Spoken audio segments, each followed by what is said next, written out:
Alabama head coach Nick Saban. To ask a question for Coach Saban, please press star 1 on your telephone keypad now. And Coach, while I wait on questions, if you could take a minute to talk about your team as they went through spring drills.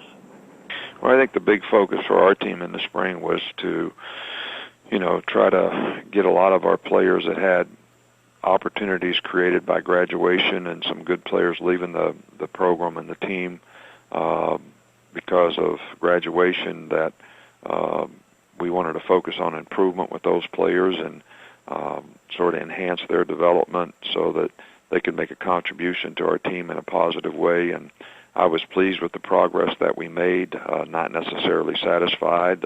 I think that improvement needs to continue, and nothing happens by accident. So the commitment, the work ethic, the passion that this team has to see what this team can do and look forward and not backward is really going to be important to that development of this team and the team chemistry that is necessary to be able to be successful on a consistent basis in our league.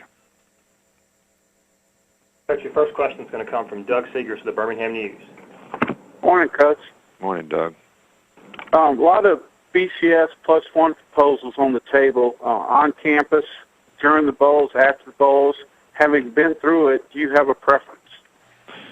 Well, I've always kind of, I don't know a lot about it, and I'm sure we have a lot of really good people out there that's done a lot of research that, know a lot more about it than me. But just kind of on the outside looking in, I've always thought that having the bowl system intact as much as possible is probably healthy for college football, and I was sort of, supporting the idea that January 1st, we have the bowls like we have them now, and, those bowls rotate around just like we've rotated to BCS, and 1 and 4 and 2 and 3 play, and, 8 or 10 days later, you have a championship game, and that may be at another different bowl site, but, I haven't done enough research in it to know what the other proposals are and how they'd work, and what the consequences of all those circumstances would be to our current bowl system.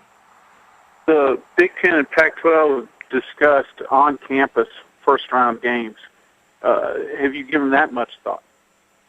No, I really haven't, and I can understand that because it would just be for two teams, but it would. There would be some travel issues for fans. Fans get up and go to a bowl game and support their team, but it's only one time. But for two teams, it actually be, two opportunities for fans to travel, and that may not be the most convenient thing for your fan base, and I understand that. But I don't really have an opinion one way or the other without understanding the consequences that it would have on the bowl system. Thank you. Next we have Albert Breer of the NFL Network. Yeah, hey, Nick. Mark Barron's a name that's, gotten pretty hot the last few weeks and through the NFL draft process. And one thing that a lot of scouts and execs have told me about him is that it's pretty uncommon to see a guy carry the mental load as a college player that Mark did back there. Can you explain a little bit about the control that Mark had of the secondary back there and how much responsibility you guys gave him as a staff? You talking about Mark Barron? Yeah. Oh, well, Mark Barron is, an outstanding player, had a lot of experience,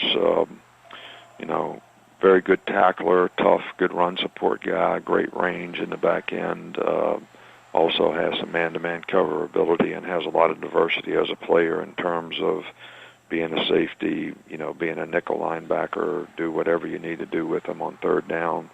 He's a good blitzer. And he had a lot of maturity and a lot of respect, was a very good leader, had, teammates really responded well to him, and, the guy really ran the entire secondary this year, and I think that's something that has a lot of value, especially when you play safety with the kind of adjustments that you have to make in this day and age of multiple formation football. Having coached in the NFL, the amount that responsibility he had back there in running the show and getting guys lined up and making adjustments, How well do you think that'll serve him that he was able to do that as a collegiate player, and how ready do you think that makes him to play in the NFL right away? Well, I think he's, ready to play in the NFL. He's got a lot of experience here. We do a lot of the same stuff here that we did in the NFL, so he's been exposed to, a lot of those types of coverages, adjustments, and different things. And I think that kind of development, Mark's very responsible and accountable to do things the right way. I think all those things, enhance a guy's ability to have a smooth transition into the NFL and be a productive player early on. Thanks. Next is Chase Goodbread of the Tuscaloosa News. Coach, NFL drafts this week, of course, you got several underclassmen coming out. I know you've got a guideline where you support the underclassmen who are getting first-round feedback. Can you talk about the origin of that guideline, when you established it, and how and why you established it? Well, I just think that, we're sort of here to, develop people. We're here to develop careers off the field in terms of guys graduating from school.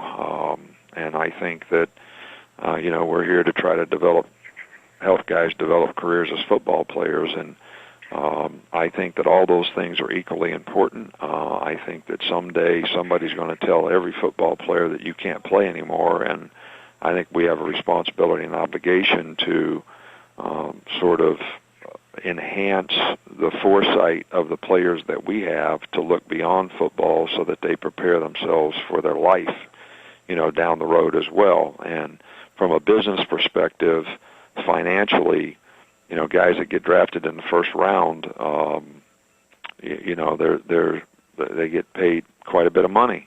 But if you get drafted in the second or third round, you don't get paid quite as much money, and you can enhance your chances of, coming back. Just look at Mark Barron. Last year being injured, he may have been a late first round or early second round draft pick. Now he's probably going to get picked in the top 15, and that's $10 or $15 more million, that he made by coming back to school. Plus he graduated. Plus, when he can't play anymore, he's going to have a lot better chance to be successful in life. So, that's just from a business standpoint, I thought, a really good model for, players to try to follow. It's worked pretty well for most guys, and, we'll continue to believe in that in the future. Thanks. Next is AP Stedham of Bama Magazine. Good morning, Coach. Morning. Coach, there's been a significant amount of draft chatter about Courtney Upshaw maybe sliding down on some evaluation boards. Of the teams that have approached you, what have you told them to dispel any doubts about Courtney maybe not being the prototypical size, or questions about him playing in the space as part of a 3-4 scheme? Well, Courtney's a very good football player. He did an outstanding job here for us, and I think the first thing that makes, a player a really good player, he's hard to block. Especially in the front seven on defense, and Courtney's really hard to block. He's a very physical player, very strong, has got sort of, ability to pass rush. I think he has adequate ability to play in space, and I think he can be an every down player for somebody, and I think he's going to be a very good player. He's got really good work ethic. He's got a great attitude. He's overcome a lot to be able to develop to the point that he is right now, and I think those kind of intangibles are going to serve him well at the next level. Coach, with the new playoff format possibly being arranged, would you be in favor of the Scripps Legends poll being part of that ranking system? Are you familiar with that poll? Not really. It's a group of former coaches, Coach Stallings, Pat Dye, Don James, and they have their own poll. And when they meet every week and have a conference, they actually sit down and watch the games. And just like the NCAA basketball tournament, they meet every week and have their own poll. Yeah, I think that kind of expertise is, especially with the investment of time and actually watching the games, and not just trying to vote on something based on scores or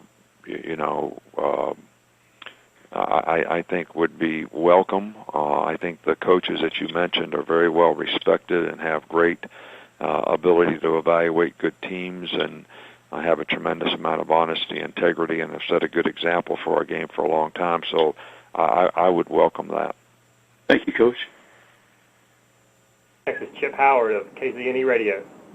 Coach, I was wondering if you could speak to A&M and Missouri coming into the league, and especially with the spread style of offenses and the hurry-up offenses, how much defenses will have to adjust to them or how much they'll have to adjust to the style of defenses that the SEC plays? Well, I think both of those, programs are great programs. I think they have very good players. Missouri has been a very well-coached team. A&M is in transition, and I'm sure that they're, going to be a very well-coached team. And, we've played against that style in our league before. We have several teams that are no huddle, hurry up, and so it's not going to be something that is completely different. And I'm sure that those teams have all played against good defensive teams, in their league. So I don't think there's, that's going to be that difficult. I think that it's a challenge for all of us to, look at the things that they do technically and try to make sure that we can adapt and adjust to it. And anytime you have experience playing a team, it's probably helpful. So, that's going to be something that we'll all have to adjust to. Thank you. Next is David Pascal of Chattanooga Times Free Press. Coach, when you look at after 2010 with Greg McElroy, Cam Newton, and Ryan Mallett rotating out, a lot of young quarterbacks in the league last year, a lot of changes were made during the season. I think 8 or 9 teams had to split, and a lot of them were performance-based, made changes. Do you think the league will be stronger this year at quarterback, or do you think it'll be another tough go because the defenses are so strong? No, I think there's a lot of, good quarterback prospects, in our league. AJ, played better and better as the year went on, and hopefully he'll be one of those guys in our league this year. But Georgia's got a very productive, experienced quarterback. Tennessee's got a very productive, talented quarterback. Arkansas has a very productive, talented quarterback, and I think some other people have some guys that could be very good as well that have played some that will continue to develop. So I think there's going to be the league will be better because of that offensively. And then real quick on the draft, just how special is it to have potentially 5 first-round picks? And when you look back at that defense last year, the fact 4 of them could be on defense, just how special was that defense last year? Well, I think our defense statistics kind of prove it out, but guys played extremely well, and I think the key to defense is being hard to score on, and for the most part, that group was very hard to score on, and a lot of good leadership, a lot of great competitors, and it is special for us to see our guys who've worked so hard have the opportunity now to get a lot of positive self-gratification from the opportunity they get to play at the next level, which they've worked hard to do, and they did it. They all did it the right way here. They were all good students. They all have a chance to graduate if they haven't already, and they represented the university well. So we're extremely proud of them, happy for them, and want to be very, very supportive in every way that we can. Thank you. Next is Bob Holt of the Arkansas Democrat-Gazette. Hey, Coach. How you doing today? Good, Bob. How are you? I'm good. Hey, I was wondering what your take was on John L. Smith taking over here at Arkansas. And do you feel like Arkansas can still be a contender in the West with all that's happened here the last few weeks? Well, we have a tremendous amount of respect for Arkansas, their team, their players. Obviously, the great job that has been done there in the last, 4 or 5 years, building that program to be one of the top programs in the country. And we think they have a lot of good players. They certainly have a fantastic quarterback, very, very good offensively. And, the fact that they're keeping the staff intact, and, John L. has a lot of very good experience as a head coach and has been successful. I certainly do feel that they're going to be one of the most difficult teams in our division to play against, and probably one of the best teams we'll play against. When you come to Fayetteville next fall, or I guess SEC meetings and stuff, will it just be weird not to see Bobby Petrino there? Just how shocking was the way all that happened to you? Well, I don't really like to comment about things that I don't know a lot about. I just think that, we all have a responsibility and obligation to, set a good example in terms of the things that we do, and, we're going to try to continue to do that in a first-class way, and, you know, our profession is great because, you know, we have an opportunity to affect lives of young people, and I think setting a good example is a very important part of that. Thanks. Coach, thank you for your time this morning.